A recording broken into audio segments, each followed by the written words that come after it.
In 1943, an 86-year-old man was found dead in room 3327 of the New Yorker hotel.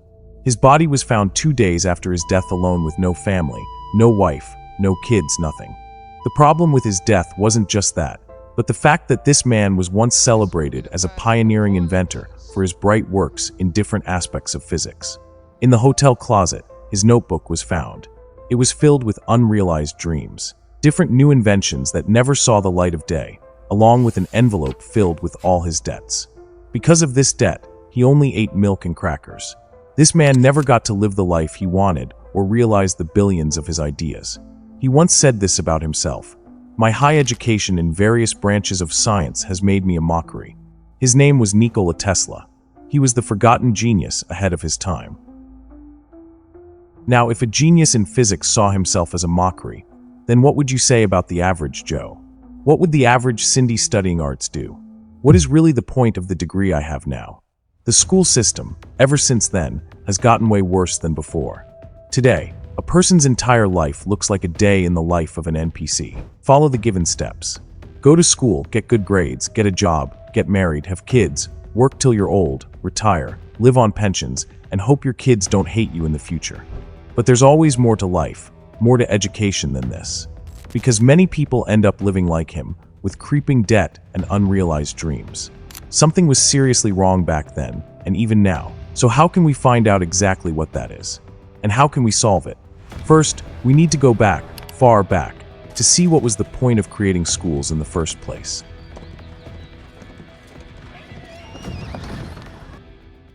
There were many ideas of learning, but there was no solid school system. These were in places like Athens and its various schools of thought, or in ancient India, where children would learn how to live like gurus. It was called the Gurukul system. They would exchange labor for knowledge on things like ethics, astronomy, and Vedas. Or the Spartans, where boys from the age of 6 would go through crazy training to learn discipline. All these while being forms of learning, it wasn't what gave birth to the school we see today. These were all based on cultural beliefs and understandings of the people in their various lands. But if there is always something that calls for a big change, it will be war. Specifically, a defeat that angered a king. He did not deny his loss, but he also did not accept it. He made a big change to his state: the system of compulsory schooling. The system that was put together by a gay king who never glorified war, but, at the same time, was idolized by Adolf Hitler. Frederick the Great, together with a man named John Julius Hecker, wrote a decree of 1763 that laid the basic foundation of the compulsory schooling model. Frederick the Great, the third king of Prussia, has always excluded himself from anything that has to do with war. His main focuses were music and philosophy, which clashed greatly with his father's beliefs. But when he ascends the throne at the tender age of 28, he manages to double the size of the army he inherited from his father and possess more land than his father could ever dream of. He did all this thanks to the schooling model he laid out. Before this, schools already existed, but they were not compulsory. Countries like Great Britain and France had different institutions open to mostly the elites and the top 1% to create intellectuals in the society. But this system wasn't made to have intellectuals, it was to create soldiers. Obedient and disciplined soldiers who will drop everything to fight for the state in war, who would fight without question and kill without thinking. Prussia became a state that had one soldier for every 28 citizens, whereas Britain had one soldier for every 310 citizens. This army consumed more than 80% of the state's budget. There was an aphorism around this time attributed to Mirabeau in 1786. Prussia is not a state that has an army, but an army that has a state. That was the effect of the schooling model, and the reason it was created in the first place. So how did they mold children into soldiers, you may ask? They did it in 5 major ways. The state controlled everything in the school. The curriculum used, the type of textbook used, and the overall teacher's training were supervised by the state, meaning there was no room for unfiltered information. The main focus of this system was to create soldiers, right? That means obedience and discipline were greatly emphasized throughout all the classes the children attended. Teachers were trained to be strict disciplinarians. They represented the higher authority to the students, and the students were meant to obey without question. Failure to do so would face punishment by flogging, killing any hope for creativity. The curriculum was filled with propaganda, and it emphasized rote learning and memorization over creativity and critical thinking. The state holds the higher power on every topic, story, or class being taught to the students. It glazed the superiority of itself over other states. Nothing is greater than your country, not even your family. They train the students with a sense of duty and loyalty to the state. The structure of the classroom minimized any ounce of creativity, like it is now. Seats facing one direction to maximize focus, bells that signify when to move to induce obedience, and the children weren't allowed to play to enhance maturity. There were huge social and economic differences among the students.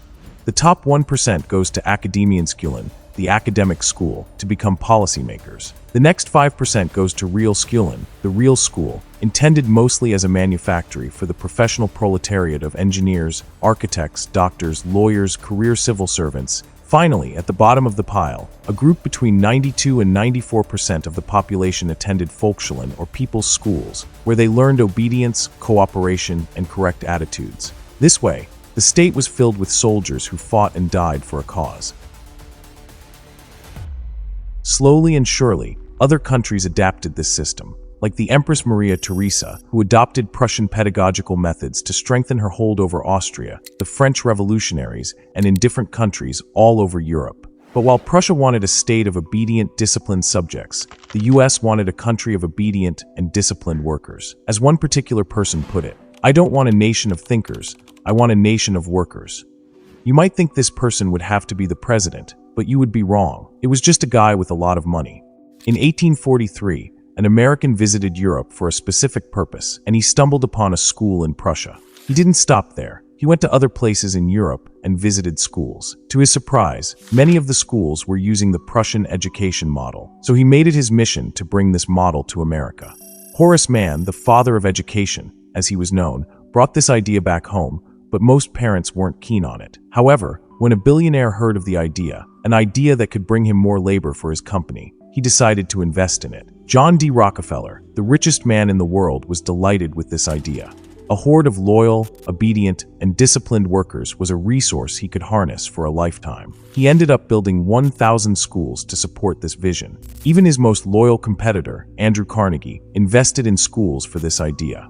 The problem created by this initial setup still persists to this day. What exact changes have been made today? Now you are allowed to ask questions in class, but you need to raise your hand and sit quietly till you are called. And oh, girls can go to school now. There are no social and economic levels, so everyone is equal, I think. Naughty kids aren't smacked with canes in some countries. They get detentions or suspension. The cafeteria now serves edible food, right? And the implementation of new advanced tech in classes. These are all the major changes I could pick out for over 100 years of evolving, and clearly it has not been a big of a change, has it? While we are discovering new inventions like the new state of matter, the crazy advancement in AI, and the revolutionization of everything else, we can't still give kids a life of their own. Teachers are supposed to inspire children, not to stand as authoritarians, following a given curriculum, and sometimes paid pennies. The classroom still maintains the structure of a prison, with bells that signify when to move.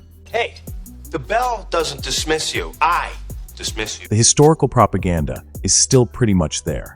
Finally, obedience and discipline are still the major points of the schooling system, especially when you need permission to take a piss. The social and economic levels still shine through. Whether you accept it or not, rich kids get special treatment from teachers and from their fellow students. This has been a huge problem, especially in Asian schools. They bully their peers ruthlessly, so that it becomes more like assault and needs jail time. But instead they get a slap on the wrist. And these bullied kids end up either committing suicide or turning their school into a real-life Call of Duty battlefield. The infamous grading system, which was used to ascertain the best soldiers or the better workers, still exists to this day, and it has gotten way worse with how high it is. Studies show the correlation between a high grading system and the increase in suicide in teens in Asian countries. An article on the Asian News Network talks about different cases, including a true-life story turned into a film. Seoul, happiness does not come in grades. The film explores themes of young love, friendship, and academic pressure. It takes a dark turn when the main character, portrayed by then 17-year-old Lee Mi-yeon, succumbs to the stress of school, leading to her tragic suicide. Her last words inspired the film's title and continue to highlight the weight of societal expectations on youth today.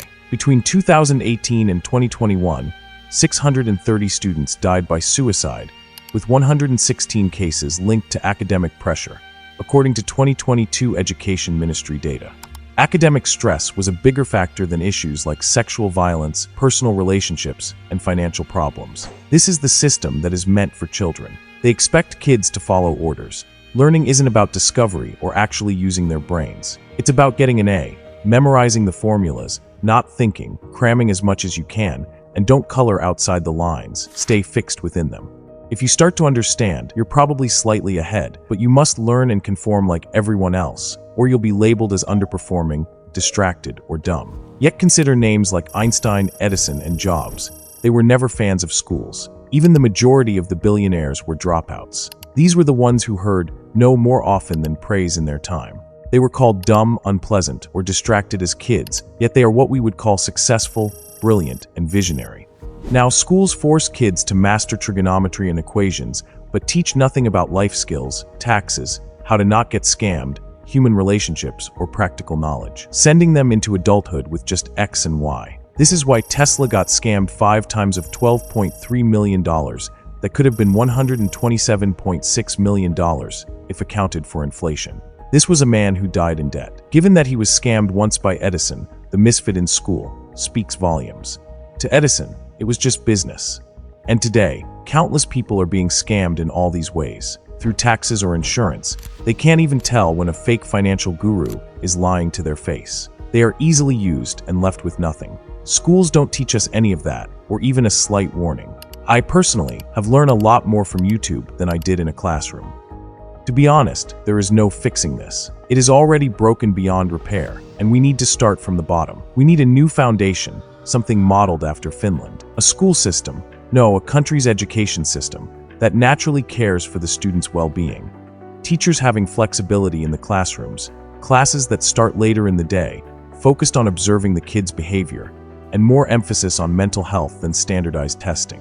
No frequent exams or generic tests. In art classes, students learn about images, how photos are edited. In history class, we discussed an air raid that took place during the Second World War and thought about how the same incident could be taught differently depending which side the country had fought on.